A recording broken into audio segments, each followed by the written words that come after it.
coming up with a Twin Turbo Corvette. He's on a smaller radio than what he set the record in.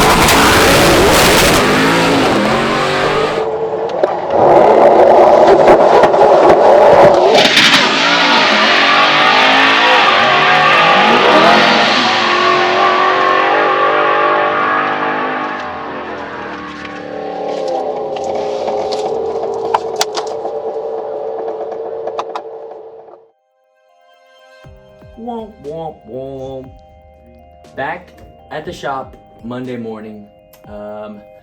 Went to the Quick 30 this past Saturday. Twin Turbo Corvette, Mr. Moens, we finished up a few weeks back. It is snowing profusely in North Dakota, so he's like, keep the car down there, drag strips open, go run it and see how she does. I'm not gonna lie, we've done quite a few of these, so the tune-up I had loaded in it very first pass was gonna go probably a 960, 970.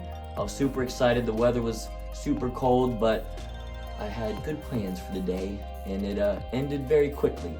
Very first pass, I call it my little burnout. C8s don't do great burnout, so clean the tires off. We were running on an 18-inch Mickey Thompson drag radial. Clean the tires off, pull up, go off the two-step, let it go. About 10 feet, I feel it wheel hop pretty good, and the engine just free revs. I pull over, crap, done. I honestly first thought that the gear set and the transmission broke, because once I got out of the car and looked at it, tranny fluid was just pouring out of the back.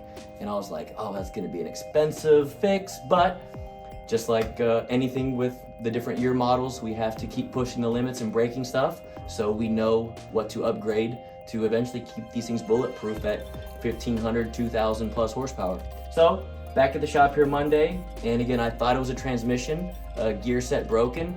Turns out, so everyone that knows stuff about IRS cars, especially when the C8 first came out, CV axles was the #1 concern when we took the car to the drag strip. It wheel hops, CV axle breaks.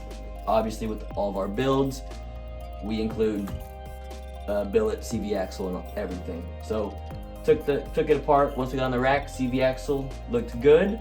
Next, we found, which is, I think, very lucky. It sucks, but better than a transmission. So this is what we will call the axle stub, right?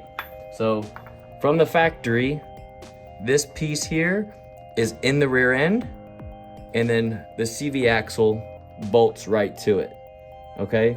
If you look, it's kind of hollow, GM. Thank you for not making it that strong, but we will have to come up with a solution just like we do on C5, C6, and C7s, where we run a hardened shaft on the rear ends where the CV axle goes over to keep the stubs from breaking. And again, it pretty much sheared it right off. So again, it sucks.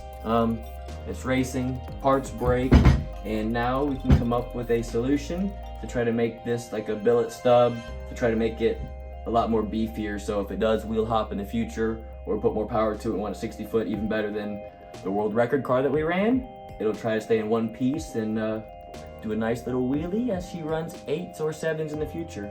But just want to share that with y'all, because like I said, every track day, every time you go, doesn't always go smoothly. Like I said, shit breaks, that's racing, especially when you're pushing stuff to the limits like we are with all the new platforms.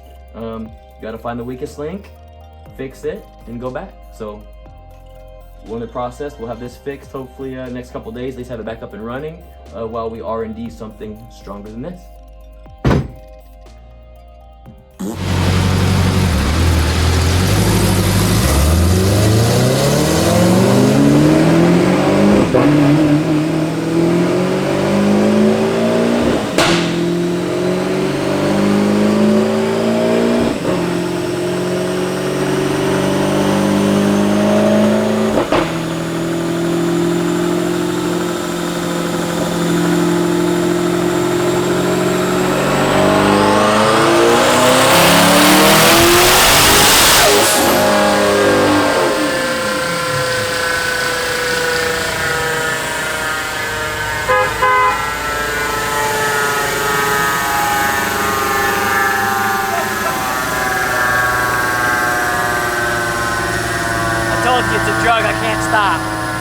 cold, so I want to keep going.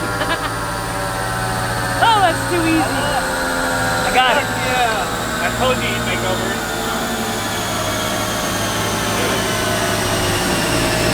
Alright, so now I'll go fine tune it on the street and the track. That's, again, dyno numbers are cool and everything, and it's kind of like just a tuning tool. Dyno numbers to me don't mean crap. It only means crap when they haul ass on the street and the track. So now time for the street and then the track.